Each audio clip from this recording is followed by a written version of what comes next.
नमस्कार. N24 जिंतूर न्यूजमध्ये आपले स्वागत आहे. मी रहीम शेख. पाहूया आजच्या भारत सरकारच्या दिलेल्या आदेशानुसार जिंतूर ग्रामीण रुग्णालयामध्ये कुष्ठरोग तपासणी मोहीम राबवण्यात आली.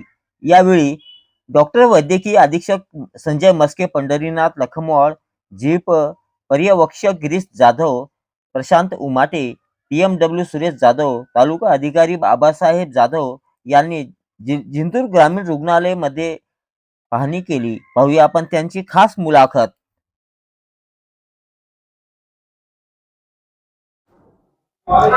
आज दिनांक 18 तारीख तालुका आरोग्य अधिकारी जिंतूर व ग्रामीण रुग्णालय जिंतूर या ठिकाणी सहाय्यक संचालक कुष्ठरोग परभणी यांच्या माध्यमातून आज या ठिकाणी भेट देण्यात आली.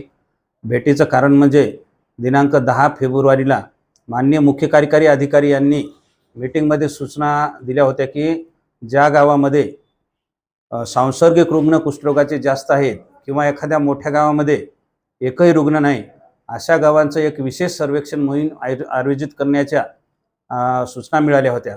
त्या माध्यमातून आम्ही सर्व तालुक्यांचे कृती आराखडा तयार केलेला आहे आणि त्या अनुषंगाने आज तालुका आरोग्य अधिकारी डॉक्टर जाधव सर आणि ग्रामीण रुग्णालयाचे वैद्यकीय अधीक्षक डॉक्टर मस्के सर यांच्याशी चर्चा केली आणि या मोहिमेबद्दल सविस्तर माहिती देऊन जास्तीत जास्त रुग्ण निघावे किंवा समाजामध्ये कुष्ठरोगाचे काय प्रमाण आहे याची पण आपल्याला या माध्यमातून माहिती मिळणार आहे.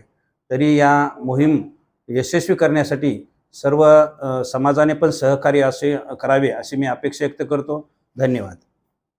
या कुष्ठरोग सर्वेक्षण मोहिमेअंतर्गत विशेषतः कुष्ठरोगाचे लक्षणे असतात की अंगावर फिकट पांढरा न खाजणारा न दुखणारा चट्टा असेल किंवा तुमचे पाय कमजोर झाले असतील, हात कमजोर झाले असतील किंवा डोळेपणा आला असेल किंवा गाठी आले असतील शरीरावर, अशी जर आपल्याला काही त्रास असेल तर आपण सर्वच गावामध्ये कुठे असाल तर आपण त्या ठिकाणी आरोग्य कर्मचारी यांना दाखवू शकता किंवा ग्रामीण रुग्णालय जिंतूर या ठिकाणी येऊ शकता. तर सर्व आपल्या घरी नातेवाईक कोणी असेल किंवा एखाद्या घरी पेशंट असेल तर त्यांच्या घरात कोणाला इतर जणांना लक्षणं असतील तर आपण या मोहिमेमध्ये दाखवून या ठिकाणी कुष्ठरोग जर असेल तर सर्व उपचार हा मोफत आहे सरकारमार्फे आणि जर लवकर आपण निदान केलं तर कोणतीही विकृती निर्माण होत नाही आणि या आजारामध्ये जर लवकर उपचार केला नाही तर पुढे चालून बोटांना जखमा होणं, पायांना जखमा होणं, त्यानंतर लुळेपणा, अपंगत्व येण्याची शक्यता असते.